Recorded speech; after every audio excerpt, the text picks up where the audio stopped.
for this problem, we have the graph of the function g, and then we have a function that's defined by f of x equals 3x plus the integral from 0 to x of gt dt. So first thing we're going to do is find f of 7. So we already know f of x, so we're just going to plug in 7 for our x values there.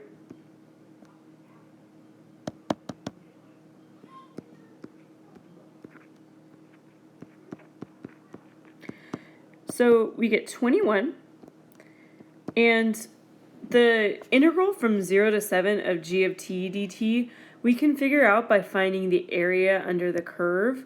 So to find my area, I need to figure out this whole shaded part right here, and I also need to figure out this shaded part right there. You can actually find that using stuff that you know from geometry. So I know from geometry that the area of a circle is pi r squared. This is a half circle, so I'm going to do 1/2 times pi r squared. My r in this case is going to be 3 because I know that my diameter is 6. So that's going to be the area down there. This little rectangle up here has an area of 3. By the way, the area of that circle is going to be negative because it's underneath the x-axis. So we're going to get negative 9/2 times pi. The total area there is going to end up being 3 minus 9/2 pi, which gives us 24 minus 9/2 pi. That's going to be our value of f of 7. So the second part of this problem is going to be to find f prime of 7. Before I do that, I'm actually going to find f prime of x. So f prime of x, first of all, the derivative of 3x is going to be 3. Derivative of that integral is just going to be g of x. So we find f prime of 7 by doing 3 plus g of 7, and you can look up at that graph. You'll notice that g of 7 is going to occur right here, so you end up getting 3 plus 3, which gives you an answer of 6. So for this problem, to get full credit, you need to get f of 7, that gives you 1 point, and f prime of 7 gives you the second point. For part B, when you're finding a maximum or minimum value in a closed interval, you're going to need to check 3 things. The first thing you're going to check is your endpoints. In this case,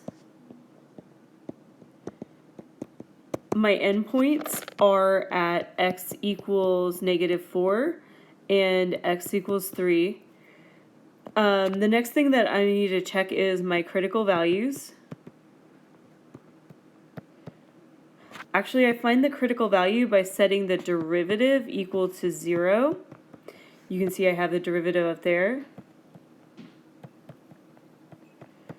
So that's going to occur when g of x is equal to -3. Actually, that also occurs at x equals 3. So I'm going to check these 2 points, x equals -4 and x equals 3, to see which one will give me my maximum value. So to figure that out, I'm going to start using x equals -4. I need to find f of -4. I can do that using my equation for f.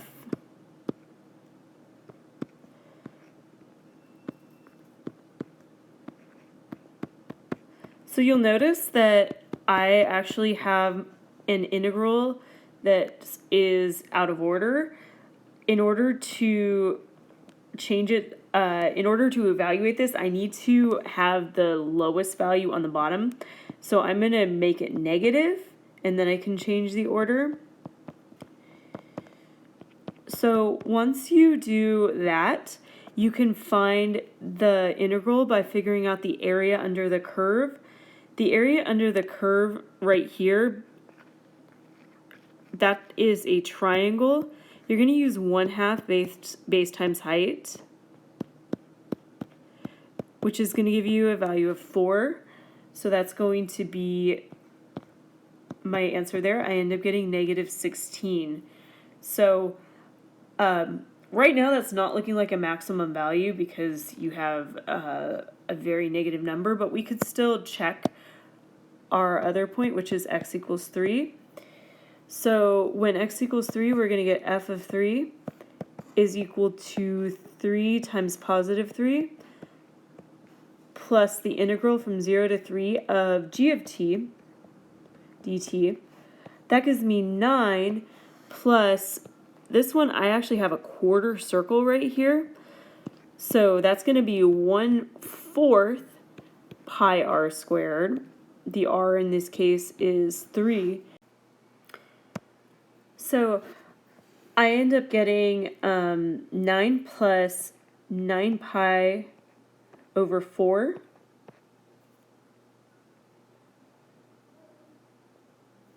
And that actually is a positive number, so we know that a positive number is automatically going to be bigger than a negative number. So that's going to be my maximum value. They ask us to find the value of x, so my answer is actually going to be x equals 3 for this one.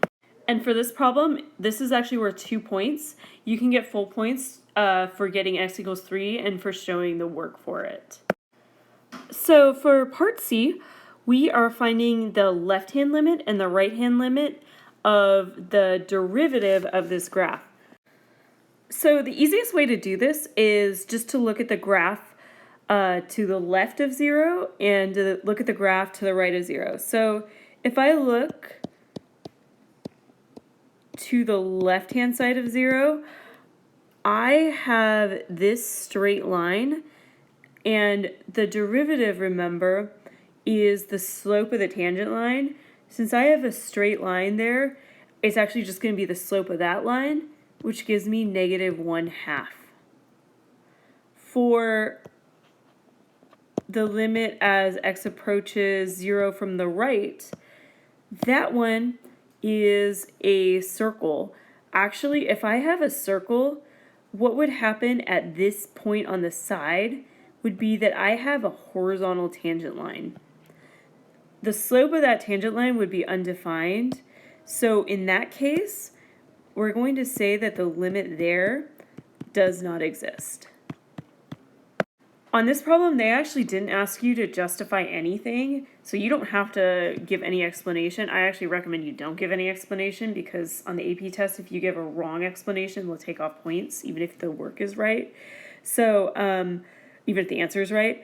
So for this one, you get 1 point for getting -1/2. This one, you get 1 point for saying it does not exist. So for part D, we are evaluating the limit as x approaches -2 of this function right here. So there's a lot going on there. So let's start by, let's just first look at what would happen if we were to substitute in -2.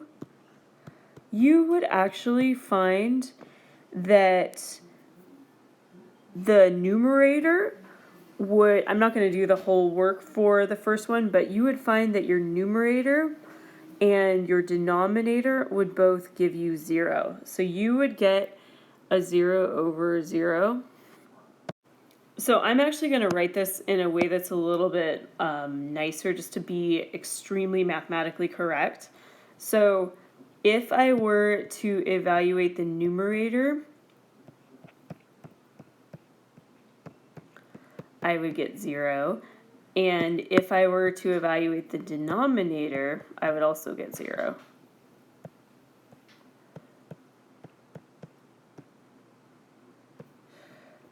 I'm just going to warn you right now that in the last year or so, the AP graders have been getting really picky about writing 0/0.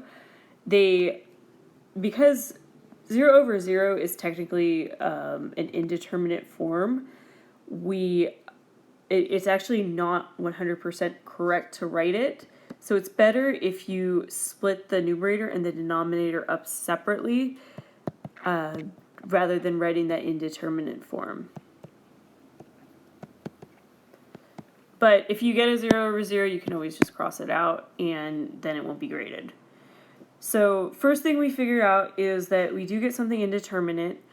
If you get something indeterminate, usually the best way to deal with that is using L'Hopital's rule. That almost always will work and give you something that's easier to deal with. So I'm going to rewrite this as the limit as x approaches -2. Derivative of the numerator is going to be f prime of x. The derivative of the denominator is going to be 3 times e to the 3x plus 6. So now I'm going to substitute in -2.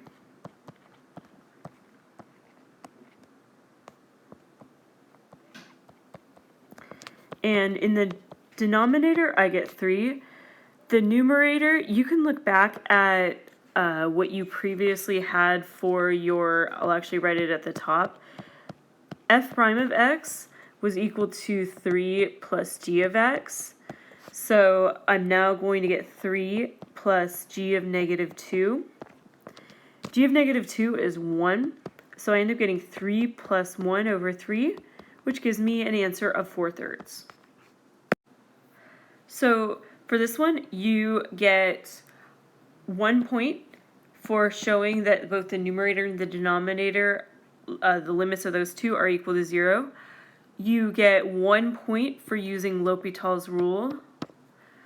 And you get 1 point for getting the answer. By the way, I'm just going to warn you on this. You cannot, if you write just this part right here with no limit attached to it, you actually lose both of the last 2 points. So just be really careful about that. Make sure that you're using proper notation when you answer these questions.